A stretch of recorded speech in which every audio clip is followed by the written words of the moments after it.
السلام علیکم ورحمۃ اللہ وبرکاتہ۔ ایک دلچسپ واقعہ۔ ایک یہودی کسی مسلمان کا پڑوسی تھا۔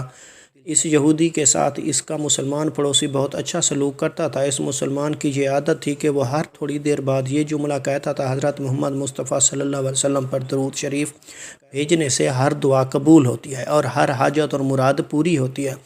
جو کوئی بھی اس مسلمان سے ملتا وہ مسلمان اسے اپنا یہ جملہ ضرور سناتا، اور جو بھی اس کے ساتھ بیٹھتا اسے بھی ایک مجلس میں کئی بار یہ جملہ مکمل یقین سے سناتا تھا کہ حضرت محمد مصطفیٰ صلی اللہ علیہ وسلم پر درود شریف بھیجنے سے ہر دعا قبول ہوتی ہے اور ہر حاجت اور مراد پوری ہوتی ہے۔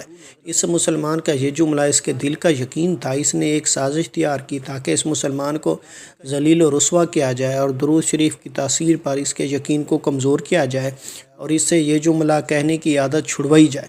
یہودی نے ایک سونار سے سونے کی ایک انگوٹھی بنوائی اور اسے تاکید کی کہ ایسی انگوٹھی بنائے کہ اس جیسی انگوٹھی پہلے کسی کے لیے نہ بنائی ہو۔ سونار نے انگوٹھی بنا دی۔ وہ یہودی انگوٹھی لے کر مسلمان کے پاس آیا۔ حال احوال کے بعد مسلمان نے اپنا وہی جملہ، اپنی وہی دعوت دہرائی کہ حضرت محمد مصطفیٰ صلی اللہ علیہ وسلم پر درود شریف بھیجنے سے ہر دعا قبول ہوتی ہے، ہر حاجت اور مراد پوری ہوتی ہے۔ یہودی نے دل میں کہا کہ اب بہت ہو گئی، بہت جلد یہ جملہ تم بھول جاؤ گے۔ کچھ دیر بات چیت کے بعد یہودی نے کہا: میں سفر پر جا رہا ہوں، میری ایک قیمتی انگوٹھی ہے، وہ آپ کے پاس امانت رکھ کر جانا چاہتا ہوں، واپسی پر آپ سے لے لوں گا۔ مسلمان نے کہا: کوئی مسئلہ نہیں، آپ بے فکر ہو کر انگوٹھی میرے پاس چھوڑ جائیں۔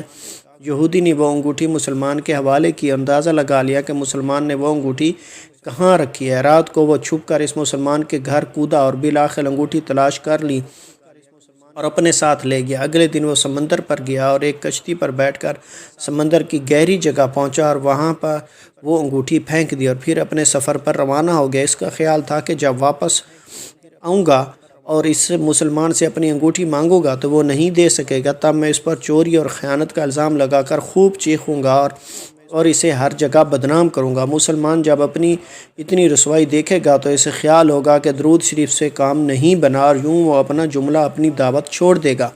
مگر اس نادان کو کیا پتہ تھا کہ درود شریف کتنی بڑی نعمت ہے۔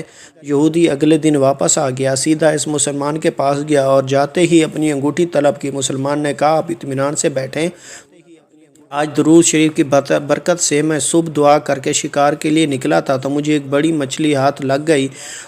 آپ سفر سے آئے ہیں، وہ مچھلی کھا کر جائیں۔ پھر اس مسلمان نے اپنی بیوی کو مچھلی صاف کرنے اور پکانے پر لگا دیا۔ اچانک اس کی بیوی زور سے چیخی اور اسے بلایا۔ وہ بھاگ کر گیا تو بیوی نے بتایا کہ مچھلی کے پیٹ سے سونے کی انگوٹھی نکلی ہے اور یہ پاگل، یہ بالکل ویسی ہی ہے جیسی ہم نے اپنے یہودی پڑوسی کی انگوٹھی امانت رکھی تھی۔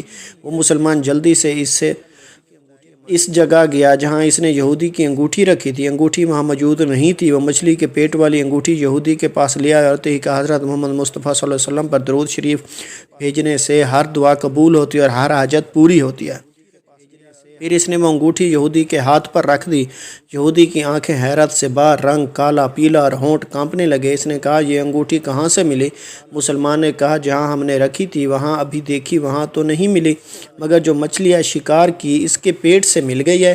معاملہ مجھے بھی سمجھ نہیں آ رہا، مگر الحمدللہ آپ کی امانت آپ کو پہنچی اور اللہ تعالیٰ نے مجھے پریشانی سے بچا لیا۔ بے شک حضرت محمد مصطفیٰ صلی اللہ علیہ وسلم پر درود بھیجنے سے ہر دعا قبول ہوتی ہے اور ہر حاجت مراد پوری ہوتی ہے۔ یہودی تھوڑی دیر کانپتا رہا، پھر بلک بلک کر رونے لگا۔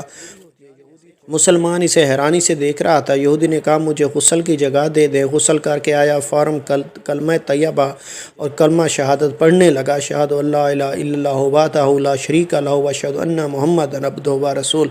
وہ بھی رو رہا تھا اور اس کا مسلمان دوست بھی، اور مسلمان اسے کلمہ پڑھا رہا تھا اور یہودی یہ عظیم کلمہ پڑھ رہا تھا۔ جب اس کی حالت سنبھلی تو مسلمان نے اس سے وجہ پوچھی، تب اس نو مسلم نے سارا قصہ سنایا۔ مسلمان کی آنسو بہنے لگے اور بے ساختہ کہنے لگا: حضرت محمد مصطفیٰ صلی اللہ علیہ وسلم پر درود شریف بھیجنے سے ہر دعا قبول ہوتی ہے اور ہر حاجت و مراد پوری ہوتی ہے۔ خوش رہیں، سلامت رہیں، والسلام۔